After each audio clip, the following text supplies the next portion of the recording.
Sa gitna ng usapin na umunoy banta sa seguridad ng Senate building at Senate premises, tiniyak mismo ni Acting Senate President Sherwin Gatchalian ang gagawing security adjustments sa Senado para sa kaligtasan ng mga senador at empleyado.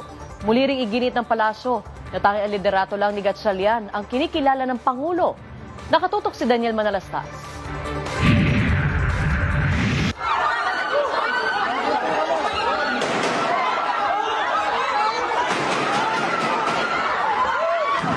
Mag-iisang buwan na matapos na nangyaring putukan ng baril sa Senado. Ngayon naman kinumpirma ni Acting Senate President Sherwin Gatchalian na may impormasyon sila mula sa National Bureau of Investigation na may potential threat sa Senate building at sa Senate premises. Pinulong na ni Gatchalian ang Senate Executive Committee kasama ang Senate Sergeant-at-Arms para matugunan ang kinakailangang security adjustments. Sabay sa pagtitiyak na sisiguraduhin ang kaligtasan sa lugar. Ayon kay Senator Tito Soto, very serious ang bantang ito base sa kanilang intel. Kinumpirma naman ni Senator Ping Lacson na may natanggap siyang impormasyon na ang frustration level daw mula sa armed services ay umabot na sa battalion at regional level. Ang delikado lang daw dito ay kung sasamantalahin ng mga anyay destabilizers. Sabi ng senador na dati ring hepe ng PNP, nagmamasid daw ang mga naturang nasa sandatahang lakas. Kinwestiyon naman ni Senador Alan Peter Cayetano ang ulat ng banta at kung may banta nga raw,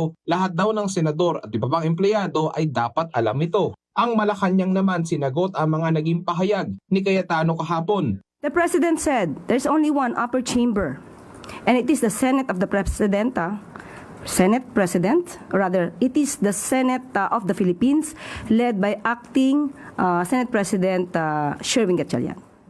Ayon kay Yusek Castro, maganda naman ang mungkahi na mamagitan ng Pangulo sa nangyayaring sigalot sa Senado sa pagitan ng grupo ni Cayetano at Gatchalian. Ngunit, sa katulad po ni Senator Alan Cayetano na nagpipilit na kilalanin pa siya bilang Senate President, katulad na nangyari noong nakaraan sa House of Representatives na ayaw niyang bumitaw sa pagiging Speaker of the House kahit na merong term sharing agreement. Gustuhin man po ng Pangulo. Pero kung isang tao ay magmamatigas, sagot na po niya to sa publiko. Sagot na po niya ito sa taong bayan. Dahil dito sa gulong to, marami po nabibinbin na bills. tungkol naman sa posibilidad ng special session, sabi ni Yusek Castro na isang presidente na maunang magkasundo ang Senado. Wala rin nakikitang constitutional crisis ang Malacanang dahil sa nangyaring sigalot sa Senado. Kinukumpirma na rin anya ang ulat ng security threat sa kapulungan. Daniel Manalastas, IBC News.